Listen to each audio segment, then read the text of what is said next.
यस ऐतिहासिक कार्यक्रमका अध्यक्षज्यू, माननीय उप प्रधानमन्त्रीज्यू, मन्त्रीज्यूहरू, माननीय ज्यूहरू,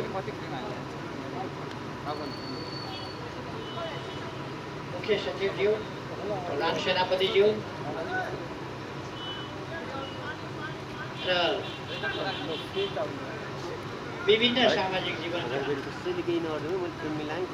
अनेक क्षेत्रहरूमा महत्त्वपूर्ण योगदान गर्नुभएका सम्पूर्ण महानुभावहरू र यस कार्यक्रमलाई प्रत्यक्ष रूपमा विभिन्न सञ्चार माध्यमहरूबाट हेरिरहनुभएका सबै नेपाली दिदीबहिनी तथा दाजुभाइहरू, धरहराको पुनर्निर्माण कार्य सम्पन्न भएको छ र आज पुनर्निर्मित भव्य धरहराको यस ठाउँमा उद्घाटन भएको छ। यति बेला यस घडीमा म धरहराको पुनर्निर्माण सम्पन्न भएको र पुनर्निर्मित धरहराको 20औं तल्लाबाट पुष्पवृष्टि गरेर यसको उद्घाटन गर्न पाउँदा अत्यन्तै खुसी लागेको छ। यसका बाँकी कामहरू योसँग प्रत्यक्ष सम्बन्धित नभए पनि त्यसै आयोजनाभित्रका कामहरू सकेसम्म छिटै सफलतापूर्वक सम्पन्न गर्न म सम्बद्ध सबै पक्षहरूलाई, मित्रहरूलाई आग्रह गर्न चाहन्छु, आह्वान गर्न चाहन्छु। यो निर्माण गर्ने काममा डिजाइनका कामदेखि लिएर यसको हरेक पाइला पाइलामा निरीक्षण गर्ने कामदेखि यसको समग्र निरीक्षण, सुपरिवेक्षणका कामहरू गर्दै यो सफलताका बिन्दुसम्म ल्याइ पुर्याउने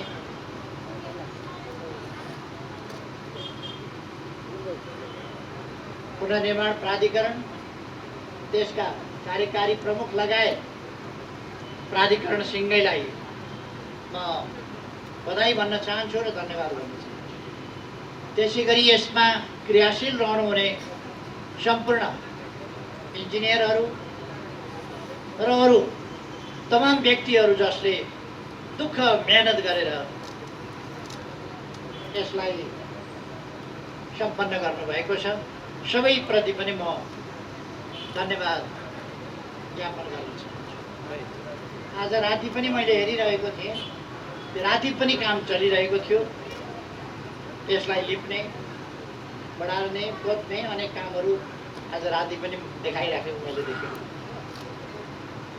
यसरी दिन रात नभनिकन यस काममा जुटेर यसलाई सफल बनाउने सबै धन्यवाद गर्दा यस काममा सहयोग पुर्याउने महानगरपालिका र स्थानीय तहका, प्रदेशका स्थानीय तहका सम्पूर्ण जनप्रतिनिधिहरू, यहाँका माननीय सांसद सबैलाई पनि म धन्यवाद भन्न चाहन्छु। उहाँहरूले अत्यन्तै राम्रो सकारात्मक योगदान गर्नुभएको छ। यो एउटा अत्यन्तै महत्त्वपूर्ण ऐतिहासिक काम, हाम्रो इतिहास, हाम्रो गौरव, यो गौरवको रूपमा नै यहाँ स्थापना गरिएको थियो र यस गौरवलाई प्रकृतिले पटक पटक ध्वस्त गर्यो, पटक पटक यो पुनर्निर्माण पनि भयो। तर त्यति बेलाको प्रविधि त्यस्तै प्रकारको थियो र हामीले देखिआयौँ। 72 साल वैशाख 12 गते एउटा त्रासदीपूर्ण र विनाशकारी भूकम्पले त्यसलाई फेरि अघि नै हामीले सुन्यौँ। यस सन्दर्भमा यो ढल्नुसँगै लगभग 5 दर्जन मानिसहरूको ज्यान गएको छ। म उहाँहरूलाई स्मरण गर्दै अहिले पनि फेरि एकपल्ट श्रद्धासुमन अर्पण गर्न चाहन्छु। त्यति बेला देश दुर्घटनामा परेर पनि बाँच्न सफल भएकी चेलीलाई भर्खरै हामीले सम्मान गरेका छौँ। अरू निर्माण काममा जुट्ने साथीहरूलाई हामीले सम्मान गरेका छौँ। उहाँहरू सम्मान लायक हुनुहुन्छ र म उहाँहरूलाई फेरि पनि सम्मान भन्न चाहन्छु जसले सम्मान प्राप्त गर्नुभएको छ।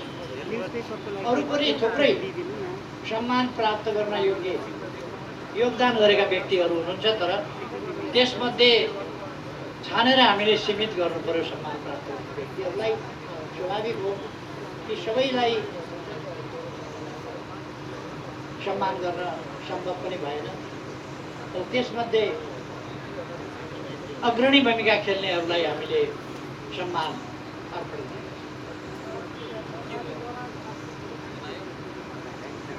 हामीले धरहराको पुनर्निर्माण एउटा नेपालको गौरव, काठमाडौँ चिनिने एउटा काठमाडौँको परिचय, नेपालको परिचय, नेपालको गौरव र यससँग एउटा इतिहास पनि जोडिएको छ। यसरी हामीले यसलाई ढलिरहन दिनु हुँदैन र यसमा यद्यपि मैले 72 साल फागुन 4 गते सुरु गरेको मै बनाउँछु मेरो धरहरा अभियान अन्तर्गत हरेक नागरिकले आफ्नो तर्फबाट गर्ने योगदानबाट नै हामी धरहरा बनाउँछौँ भन्ने अभियान थालेको थियो। तर त्यो अभियान त्यस रूपमा अगाडि जान सकेन। त्यसका कारणहरूतर्फ म जान चाहन्छु, तर जान सकेन। तर पनि फेरि हामीले अर्को अभियान सञ्चालन गर्नु पर्यो, तर त्यो अभियानको अंश र मात्रा यसमा जोडिएको छ। अर्थात् त्यस अभियान अन्तर्गत तत्कालै मैले घोषणा गर्ने बित्तिकै केही व्यक्तिहरूले सहयोग गर्नुभएको, त्यसै स्थानमै सहयोग गर्नुभएको थियो र मैले अहिले नाम बिर्सेँ, उहाँले बताउनु भएको थियो। उहाँले तत्काल 1000 रुपियाँ दिएर सुरु गर्नुभएको थियो। एकजना व्यक्ति त्यहाँ उपस्थित भएको सर्वसाधारण, त्यहाँबाट त्यसको अभियानको सुरु भएको थियो र सायद 36 करोड जति रुपियाँ,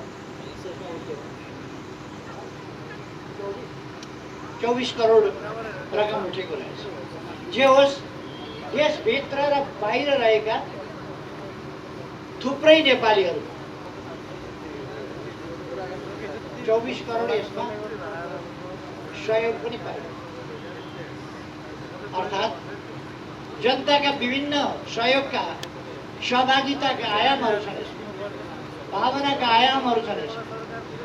अघि नै साथीहरूले भन्नुभयो हामीलाई किन धरहरा भाँचिँदा मन भाँचिन्छ, धरहरा ढल्दा किन हामी आफै ढले जस्तो लाग्छ र धरहराको भग्नावशेष हेर्दा आफ्नो इतिहास नै एउटा खण्डहर भएको जस्तो लाग्छ र किन हामी धरहरा उठ्दा आफै फेरि बौरिएर उठे जस्तो लाग्छ। यो हाम्रो भावनासँग जोडिएको छ, हाम्रो गौरवसँग जोडिएको छ, हाम्रो अतीत र इतिहाससँग जोडिएको छ। त्यसै कारण यसलाई उस्तै देखिने गरी हाम्रो नारा नै थियो, अझ राम्रो बनाउने, बिल्ड बेटर। त्यो नारा हाम्रो थियो, अझ राम्रो बनाउने। र मैले पुनर्निर्माणका कामहरूमा अथवा निर्माणका कामहरूमा भन्ने गरेको छु, वर्ष हाम्रो इतिहास झल्कियोस्, हाम्रो विगतको गौरव झल्कियोस् र आजको आधुनिकता पनि टल्कियोस्। इतिहास झल्किने, आधुनिकता टल्किने, त्यस प्रकारको र आधुनिक सामग्रीहरू प्रयोग गरेर अब नभत्किने खालको धरहरा, त्यसका लागि सुरुदेखि नै यसको क्षेत्रफल कति हुनुपर्छ, यसको जग कसरी निर्माण गर्नुपर्छ देखि लिएर मैले एउटा अवधारणा प्रस्तुत गरेँ। र मलाई खुसी लागेको छ त्यस अवधारणालाई, यसको बेसमेन्ट सम्बन्धी अवधारणा, अरू कुराहरू सम्बन्धी अवधारणा, यसको क्षेत्रफल सम्बन्धी अवधारणा, सुन्धारा सम्बन्धी अवधारणा, गाडीको पार्किङ सम्बन्धी अवधारणा र यो पुरानोलाई संरक्षण गर्ने, भग्नावशेषलाई संरक्षण गर्ने कसरी भन्ने कुराको अवधारणा, ती सब कुराहरू मैले अगाडि बढाएको थिएँ र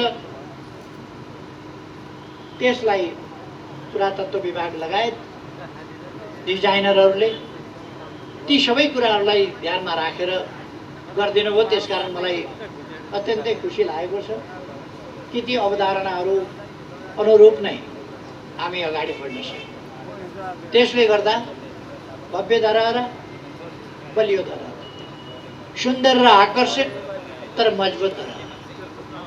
पहिलेको धरहरा भन्दा यो 22 मिटर, यो पछिल्लो होइन, पहिले निर्माण गर्दा सुरुमा 11 तले हुँदाखेरि जति थियो 62.88 मिटरको थियो त्यस बेला। तर 62.88 मिटरको ठाउँमा अहिले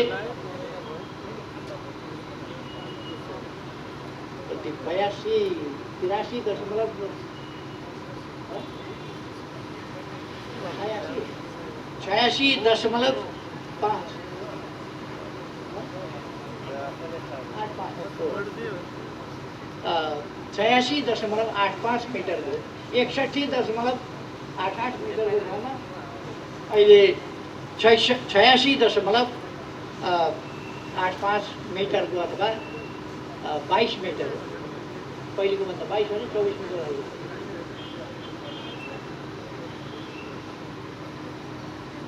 जे होस्, पहिलेको भन्दा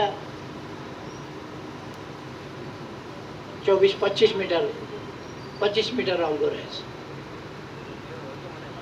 र मजबुत छ। यसको जग, यसको बनावट, यसमा प्रयुक्त मेटेरियल सबै हिसाबले यो मजबुत छ। यो खुसी हो। यससँगै हामीले अरू थुप्रै निर्माणका कामहरू गरेका छौँ। अहिले भर्खर हामीले वृत्तचित्रमा हेऱ्यौँ, रानी पोखरीको निर्माण भएको छ। त्यो सम्पन्न भइकन उद्घाटन भइसकेको छ। हामीले दरबार हाई स्कुल, नेपाली सेनाको प्रधान कार्यालय आदि कुराहरू पनि यस बिचमा निर्माण भएका छन्, जो वृत्तचित्रमा पनि अत्यन्त भव्यताका साथ हामीले हेऱ्यौँ। दशरथ रङ्गशालाको पुनर्निर्माण भएको छ र भव्य रङ्गशाला पनि हामीले हेऱ्यौँ। यसरी मैले माथिबाट पनि घुमेर हेरेँ, अत्यन्तै भव्य दृश्य देखिन्छ र त्यो त्यति उचाइमा भएको हुनाले तीव्र वेगका साथ, यहाँ जस्तो होइन, यहाँ हावा चलेको छैन, हल्का हावा चले होला, तर माथि धेरै वेगका साथ हावा चलेको छ। किनभने त्यो त्यति उचाइमा छ जसले गर्दा त्यहाँ वेगका साथ हावा चल्छ, जसलाई कुनै चिजले पनि छेकेको छैन। मलाई अलिअलि आइफल टावर चढ्दाको स्मरण। आइफल टावर चढ्दा माथि पुगेपछि उदम हावा चल्छ। यसमा पनि मान्छेले जहिलेसुकै जस्तोसुकै गर्मीको मौसममा चढ्यो भने पनि त्यहाँको चिसो हावाले बेग्लै प्रकारको आनन्द दिने गरी यो निर्माण भएको छ। पुनर्निर्माणका अनेक कामहरू हामीले असाधारण ढङ्गले व्यक्तिगत आवासहरू निर्माण गरेका छौँ, स्कुलहरू, अस्पतालहरू निर्माण गरेका छौँ, अरू कामहरू भएका छन्। र यस बिचमा यी 3 वर्षहरू नेपालको इतिहासमा विकासको तीव्र गतिको एउटा रफ्तारको र त्यसै अनुसारको परिवर्तनको यो अवधि रह्यो। यी 3 वर्षहरूको अवधि रह्यो। यो अवधि पुनर्निर्माणको अवधि, निर्माणको अवधि, विकासको अवधि, परिवर्तनको अवधि, थुप्रै पक्षहरूमा, थुप्रै क्षेत्रहरूमा यो विकासको अवधि। यति बेला म कोभिड-19ले हामीलाई अगाडिदेखि नै ठेलठेल्याउँदै लग्यो। गएको वर्ष पूर्ण रूपमा हामी कोभिड-19बाट हाम्रो सामाजिक जनजीवन, हाम्रो अर्थतन्त्र र हाम्रा विकास निर्माणका कामहरू, पुनर्निर्माणका कामहरूमा समेत गत वर्ष प्रतिकूल असर पर्यो। तर पनि हामीले हिम्मत हारेनौँ। कोभिडकै बिचमा कामलाई तीव्रता दियौँ। रानी पोखरी निर्माण भयो, अरू कामहरू सम्पन्न भए, धरहरा सम्पन्न भयो कोभिडकै बिचमा। अर्थात् कोभिड भयो भनेर हामी निराश भएर बसेनौँ। कोभिडको सम्बन्धमा अपनाउनु पर्ने सतर्कता अपनाउँदै हामीले निर्माणका कामहरूलाई अगाडि बढायौँ। यति बेला म त्यस त्रासदीपूर्ण दुर्घटनाबाट नेपालभरिमा जुन क्षति भयो त्यो अत्यन्तै दुःखद छ। यहाँ क्षति भएको छ, धेरैको जीवन गएको छ। त्यस सन्दर्भमा यहाँ धरहरा ढलेकोबाट त्यससँग सम्बन्धित दुर्घटनामा जीवन गुमाएका परिवारहरूलाई यहाँ सिर्जना हुने जब अपर्च्युनिटी, कामका अवसरहरू जो यससँग सम्बन्धित, यहाँ पार्किङ छ, यहाँ गार्डन छ, यहाँ अरू चिज छन्, यहाँ धरहरा छ, यसमा सिर्जना हुने अवसरहरू र यसले यहाँ हुनेमा प्राथमिकताका साथ जसको निधन भएको छ यहाँ तिनका परिवारहरूलाई एकजना परिवार कमसेकम एउटा सदस्यबाट एकजनालाई प्राथमिकताका साथ रोजगारी उपलब्ध गराइनेछ। र हामी बाँचेकाहरूलाई हामीले सम्मानित गरेका छौँ, सम्मानित गर्दैछौँ। जसलाई यहाँ पुग्दैन अथवा कामको प्रकृति मिल्दैन त्यस्तालाई अरू ठाउँमा पनि हामी अब उपरान्त धरहरा ढल्दैन त्यो सुनिश्चितता हामीले गरेका छौँ। त्यसकारण यो अन्तिमपल्ट धरहरा जुन ढल्यो त्यसबाट भएको क्षतिको सम्बन्धमा हामी अलिकति बढी संवेदनशील पनि छौँ। र धरहराको मात्रै पुनर्निर्माण होइन, धरहराबाट जुन क्षति भयो त्यसको पनि पुनरुत्थान, त्यतापट्टि पनि हामीले ध्यान दिनेछौँ भन्ने कुरा म यहाँ राख्न चाहन्छु। अब म धेरै कुराहरू भन्नुभन्दा समृद्ध नेपाल, सुखी नेपाली बनाउने हाम्रो राष्ट्रिय आकांक्षा, हामी देशलाई एउटा सुशासनयुक्त, आधुनिक, विकसित, अत्यन्तै सभ्य, सम्भ्रान्त, आकर्षक, सुन्दर, विकसित देशको रूपमा बनाउन चाहन्छौँ, विकास गर्न चाहन्छौँ। र त्यो समृद्धि जनतालाई उपलब्धिहरूको हिस्सेदारी पनि समुचित ढङ्गले उपलब्ध गराउने गरी, कोही पनि भोकै नपर्ने गरी, कोही पनि भोकमरीमा परे भन्ने स्थिति नहुने गरी नेपाललाई विकसित गर्छौँ। यस बीचमा हामीले सडकभरि देखिने बालबालिकाहरू, सडक बालबालिकाहरू, त्यो सडक बालबालिका सडकमा देखिने स्थितिलाई अन्त्य गरेका छौँ र अन्त्य गर्दै जानेछौँ। मैले भनेको छु काठमाडौँका सडकभरि सहयोगापक्षी मानवहरू देखा पर्थे, अहिले देखा पर्दैनन्। देखा परे भने उनीहरूको हामी बन्दोबस्त गर्छौँ। त्यसर्थ यो 2078 साललाई हामीले विभिन्न ढङ्गले अनेक कुराहरू नयाँ नयाँ घोषणा गरेका छौँ। 2078 साल सडक बालबालिका मुक्त, सडक सहयोगापक्षी मानव मुक्त र सडक भिखारी मुक्त नेपाल हुनेछ। सँगै नेपाललाई हामी 78 सालभित्र सडक बालबालिका मुक्त, भिखारी मुक्त र सहयोगापेक्षी मानव मुक्त,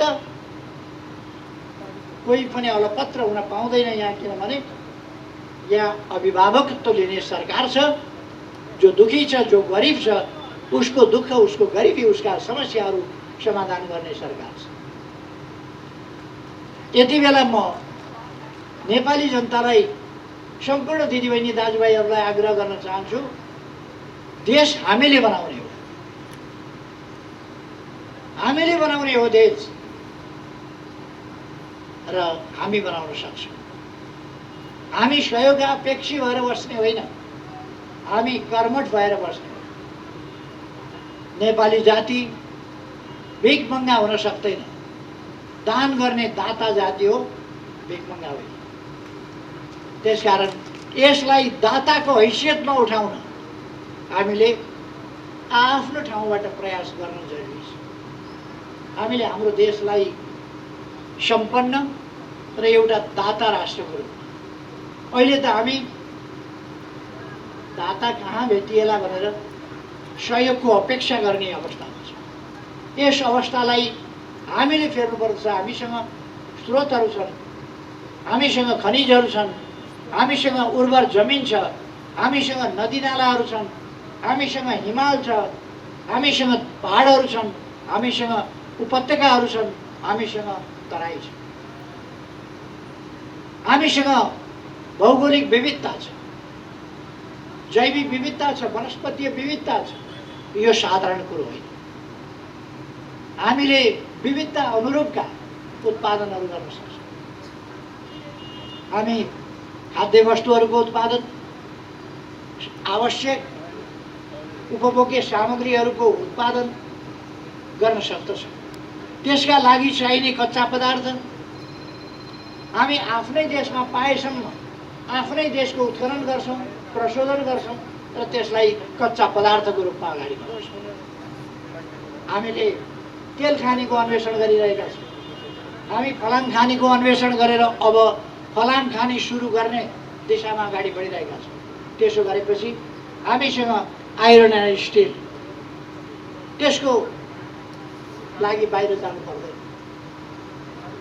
हामी अरू अटोमोबाइल्स आदिका फ्याक्ट्री, इलेक्ट्रोनिक गुड्स, त्यसका निम्तिका सामग्रीहरू आफै उत्पादन गर्न सक्छौँ।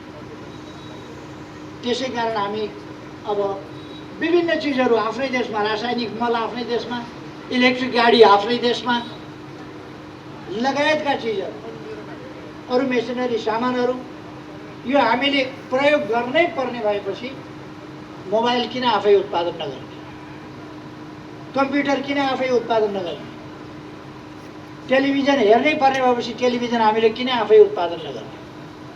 जे चिज हामीलाई चाहिन्छ ती चिजहरू हामी आफैले उत्पादन गर्नुपर्छ। हामी उत्पादक हुनुपर्दछ, उपभोक्ता मात्रै होइन। अहिलेसम्म हाम्रो ट्रेड उपभोक्तावाला ट्रेड छ। हामी जे पनि उपभोक्ताको रूपमा उपभोग गर्छौँ, बाहिरबाट आयात गर्छौँ, दुःखले कमाएको पैसा बाहिर पठाउँछौँ, अरूको बजार बन्छौँ, आफ्नो सामान उत्पादन गर्न सक्दैनौँ। यो स्थितिको अन्त्य गर्नुपर्छ। यो स्थितिको अन्त्य गर्नका लागि नै सरकार लागेको छ र यसका नतिजाहरू देखा पर्न थालेका छन्। हरेक क्षेत्रमा अत्यन्तै तीव्र गतिका साथ काम गरिरहेका छौँ। आज बिहान मात्रै हामीले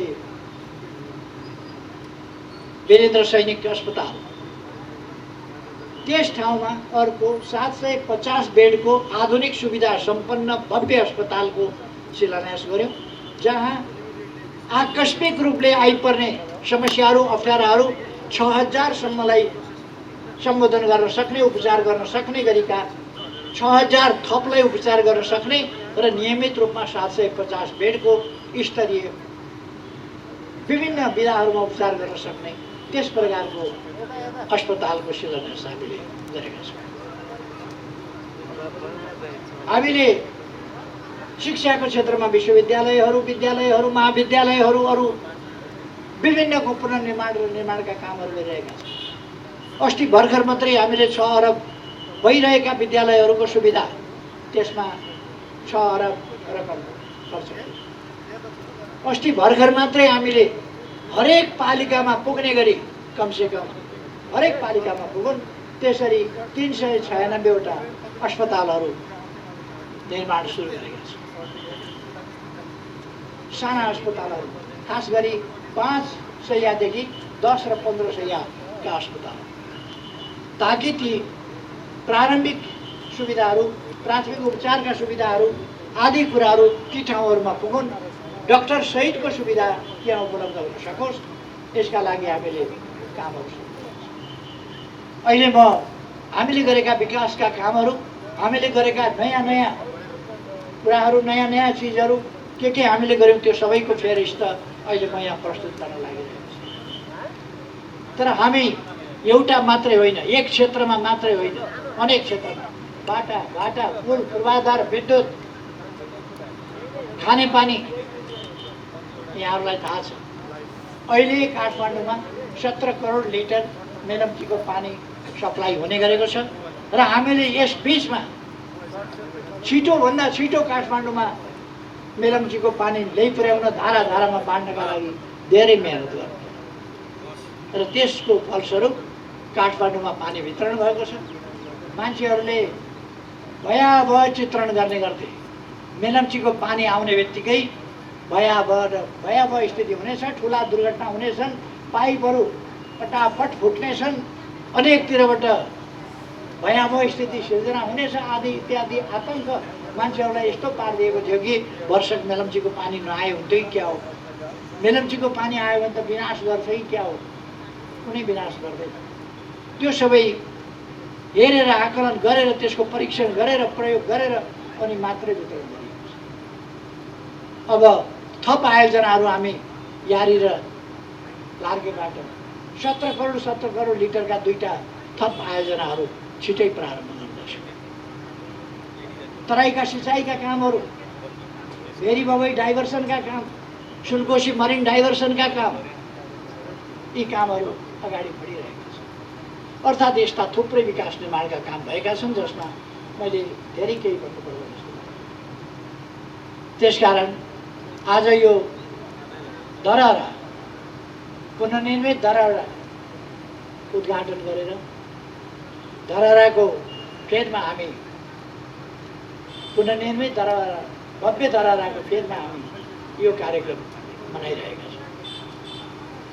यति बेला म काठमाडौँवासी र सम्पूर्ण नेपाली दाजुभाइ दिदीबहिनीहरूको जुन गर्वानुभूति छ, खुसियाली छ, त्यसमा सरेक हुन चाहन्छु। आज अवश्य नै काठमाडौँवासीहरूले यस खुसियालीमा दीपावली गर्नुहुनेछ भन्ने मैले विश्वास दिएको छु। कमसेकम हामी आफ्ना घरमा दीपावली गर्न सक्छौँ। दीपावली गरौँ भन्ने आग्रह गर्न चाहन्छु। यो खुसीको क्षण हो। आज अर्को एउटा ऐतिहासिक दिन, दरबार हत्याकाण्डपछि फेरि बनेको निरङ्कुश राजतन्त्र, त्यसले जनताका अधिकारहरू खोसे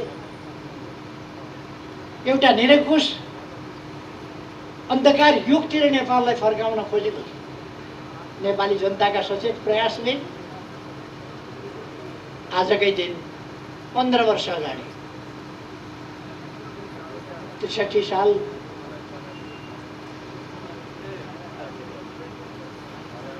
वैशाख 11 गते सफलता प्राप्त गरेको थियो र यसलाई हामी लोकतन्त्र दिवसको रूपमा पनि भन्ने गरेका छौँ, मनाउने गरेका छौँ। यस लोकतन्त्र दिवसको सन्दर्भमा पनि म सम्पूर्ण नेपाली दाजुभाइ दिदीबहिनीहरूमा हार्दिक बधाई भन्न चाहन्छु, धेरै धेरै शुभकामना भन्न चाहन्छु। लोकतन्त्र सुदृढ हुँदै गएको छ। लोकतन्त्रलाई कमजोर पार्न खोज्ने दक्षिणपन्थी प्रतिक्रियावादी शक्तिहरू कमजोर हुँदै गएका छन् र विभिन्न प्रकारले देश, जनता, विकास, समृद्धि, जनताको सुखसँग मतलब नभएका स्वार्थमा तल्लीन तत्त्वहरू छटपटाइ पनि रहेका छन्। यसमा चिन्ता गरिरहनु पर्दैन। म सम्पूर्ण दाजुभाइ दिदीबहिनीहरूलाई भन्न चाहन्छु, हामीले हाम्रो देश विकास गर्ने हो, समृद्ध बनाउने हो र नेपाली जनतालाई सुखी बनाउने हो। यसका निम्ति आफ्ना ठाउँबाट हामी इमान्दारिताका साथ जुटौँ। धरहरा निर्माण हुँदो रहेछ भयो, रानी पोखरी निर्माण हुँदो रहेछ भयो, मेलम्चीको पानी ल्याउन सकिने रहेछ आयो, यी सबै कामहरू हामी गर्न सक्दा रहेछौँ। अब अगाडिका कामहरू, समृद्धिका निम्तिका हाम्रा प्रयासहरू पनि सफल हुन सक्छन्। सफल पार्दै हामी अगाडि बढ्न सक्छौँ। हामीले बृहत्तर टुँडिखेल क्षेत्र धरारा लगायत घण्टाघर लगायत रानी पोखरी लगायत टुँडिखेल क्षेत्रको भृकुटी मण्डप लगायतको क्षेत्रको कस्तो खालको चाहिँ भोलि डिजाइन बनाउँछौँ भन्ने कुरा यो 2-3 वर्ष कतिभित्र हामी सक्छौँ यसलाई। यो पनि डिजाइन अघि प्रस्तुत भएको छ। म खुसी व्यक्त गर्न चाहन्छु र यो सन्देश पनि खुसीको दिन भन्न चाहन्छु कि काठमाडौँ एउटा नयाँ स्वरूप विश्वका मानिसहरूलाई आउँ भ्रमण गरौँ काठमाडौँ जस्तो लाग्ने गरी र फर्किँदाखेरि एकपल्ट भ्रमण गर्नु काफी छैन, फेरि आउनुपर्छ भन्ने एउटा आउटगोइङ भिजिटर्स नोटबुक राखिदियो भने उनीहरूले त्यहाँ त्यो लेख्छ। त्यस्तो काठमाडौँ बन्दैछ, त्यस्तो नेपाल हामी बनाऊँ, यही आग्रहका साथ आजको यस खुसियालीमा सबैसँग म खुसी सेयर गर्दै आफ्नो भनाइ टुङ्ग्याउँछु। धन्यवाद।